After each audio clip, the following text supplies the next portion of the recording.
کبھی دوست دھوکہ دیتے ہیں، کبھی خواب ٹوٹ جاتے ہیں تو کبھی صحت چھن جاتی ہے۔ ہم سوچتے ہیں کہ اگر خدا مجھ سے محبت کرتا ہے تو یہ سب کیوں ہو رہا ہے؟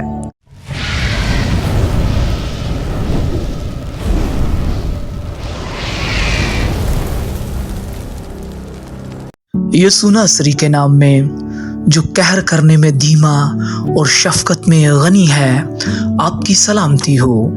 میرا نام ادیب شہزاد ہے اور آج کی ڈیووشنل تھاٹ کا عنوان ہے، کیا خدا آپ سے ناراض ہے یا آزما رہا ہے؟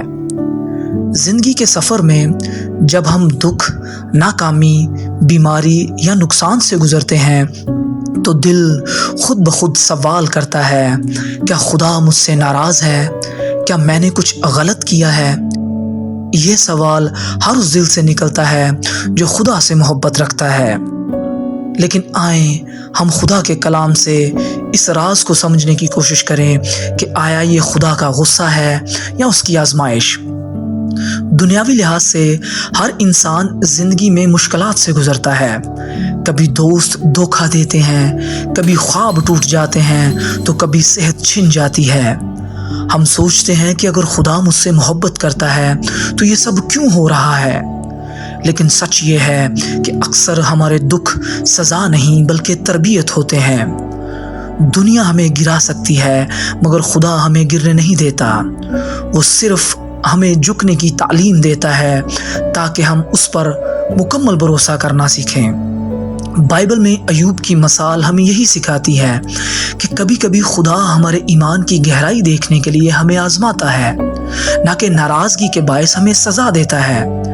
ایوب نے سب کچھ کھو دیا، مال، صحت، بچے، مگر پھر بھی اس نے کہا، خداوند نے دیا، خداوند نے لے لیا، خداوند کا نام مبارک ہو، آمین۔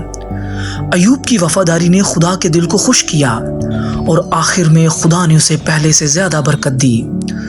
دوسری طرف اگر کبھی خدا ناراض بھی ہوتا ہے تو اس کا مقصد تباہی نہیں بلکہ توبہ اور بحالی ہوتا ہے۔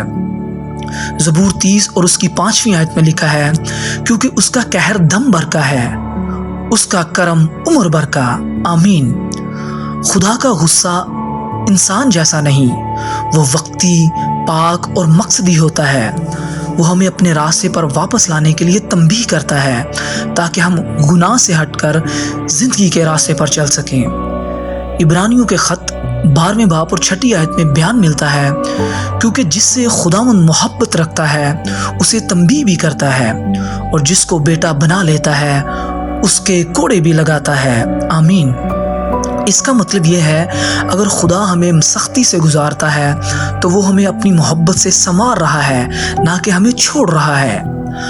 اگر آپ اس وقت دکھ، تنہائی یا ناکامی میں ہیں تو گھبرائیں نہیں۔ شاید خدا آپ کو سزا نہیں دے رہا بلکہ آپ کو عظیم برکت کے لیے تیار کر رہا ہے۔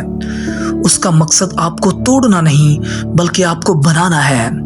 یاد رکھیں، خدا کا غصہ تھوڑی دیر کا ہے مگر اس کی محبت ابدی ہے، آمین۔